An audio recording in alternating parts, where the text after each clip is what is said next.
Teams currently in the playoff picture, half of them against teams like the Hornets who are not, although they have made a little push here lately. What's to work out for Tyronn Lue, for Larry Drew, and for the Cavaliers? Well, for Tyronn Lue, you need him on the sidelines. You need him to continue to stay away and get his health together first and foremost. But for Larry Drew and these Cleveland Cavaliers, to me, they got caught up in a situation last night where Miami had this game circled. And they want to give it to LeBron James every time he comes back, to South Beach. The Cavaliers had it circled for other reasons.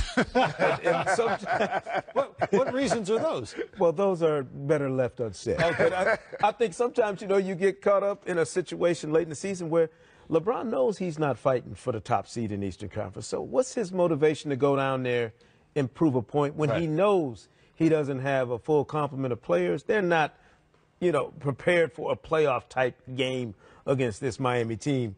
But you have to be careful if you're Cleveland about flipping that switch because LeBron can flip it. But this is a whole new cast of characters. He doesn't have the same group of guys that they've had going into these playoff runs in each of these past 3 seasons that can all look at it and go, well, even if we can't flip the switch, we know how to help LeBron move over to the switch to flip it.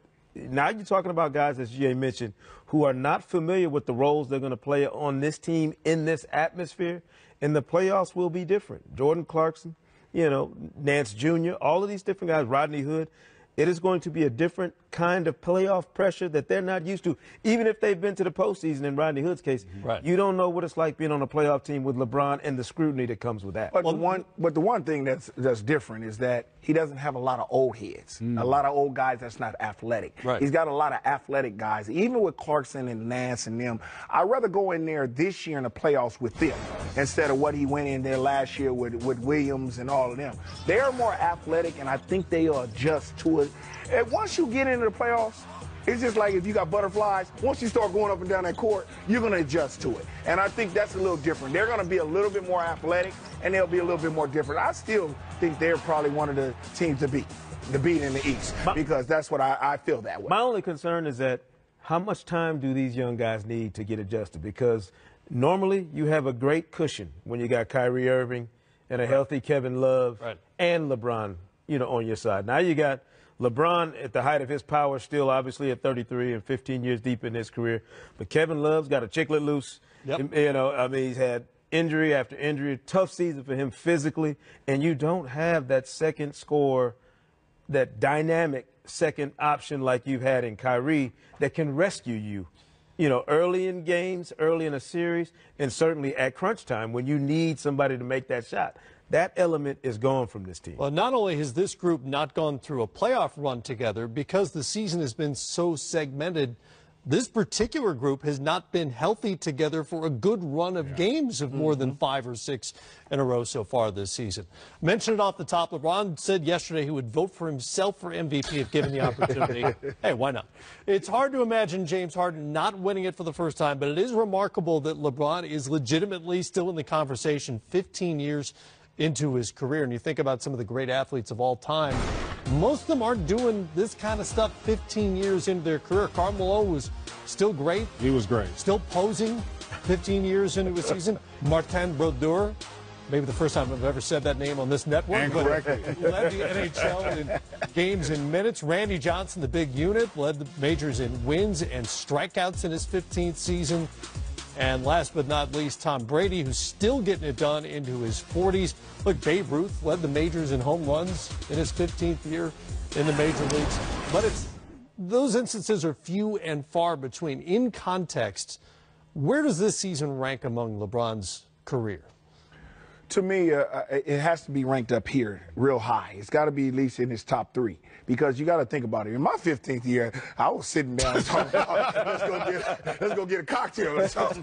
Let me just play, But he is still at the top of his game. He's that guy that they got to go to. When we're in our 15th year, we're thinking about let's sit on the bench, let's help somebody out, come out. But he's still there, scoring points, rebounds. He's doing everything. He's dunking the basketball like he's almost 17 years old.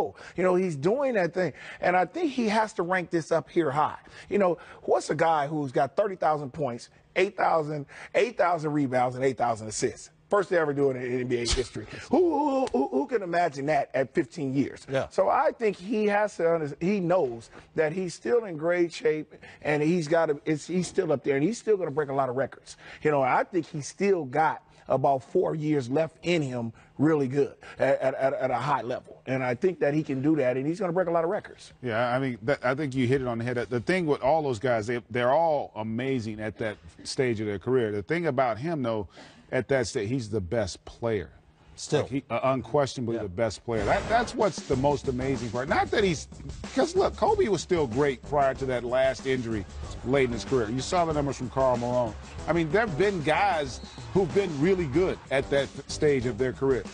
They just weren't in the conversation to be the best player. Right. And not only is he in the conversation, he is the conversation. And the fact that he's also played in 7 consecutive finals and expected, even though they're a 3 seed, to get to an 8th with a roster that everybody's questioning, right? So, like, that in and of itself speaks volumes. And remember, in James Harden's case, it's great. James Harden's been at this level for the last 4 years. Historically, he's been phenomenal. The difference for Houston has been the other guys they brought in, Chris Paul and that defense. James Harden should have already won an MVP in my estimation. Right. He's, no doubt about it, going to win it this year and well-deserved. The difference for LeBron James is he's still talking about being at his best while some of his other guys were in high school when he was at his previous best. All of his 15 seasons have been box office. I think the best analogy for LeBron James is not a sports analogy. It's more of a movie analogy. You know, who's a star that can, you know, be in a blockbuster 15 years ago and then still be making blockbusters to this day? Will Smith, Tom Cruise, Denzel Washington, those are his peers when it comes to the headlining he's doing for the NBA. This is the guy who's been the face of this league for so long now. There's a generation of players who have grown up with LeBron James as their Michael Jordan or Kobe. Think about that now. Not just fans, but players in the league who have grown up idolizing him. He's the Rolling Stones, touring into their 60s and 70s. That's exactly what it is. He's got a chance to be the oldest player to ever lead the league in minutes. In addition to all the other numbers, he's out there every night, hasn't missed a game this season at 33. Karl Malone, oldest MVP ever, by the way, at 35. Ron still got some MVP-worthy years ahead of him. We've still got some time before he tips off in Charlotte. More on the King when we come back, including the Gloves game plan for slowing him down.